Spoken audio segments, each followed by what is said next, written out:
بسم اللہ الرحمن الرحیم۔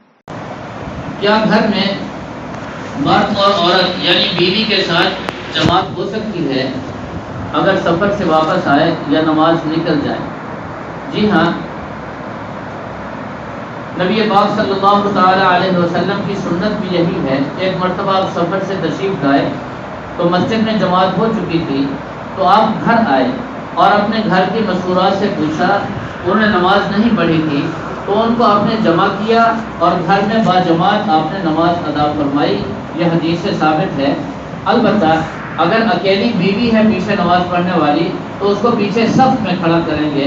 اگر مرد ہو اکیلا تو وہ دائیں جانب جہاں امام صاحب کی ایڑیاں ہوں وہاں اس مقتدی کی انگلیاں ہوں، متصل قریب کھڑا ہونا ضروری ہے، لیکن بیوی کو ساتھ نہیں ٹھہرائے گا، وہ پیچھے صف میں ٹھہرے گی، باجماعت نماز پڑھیں گے۔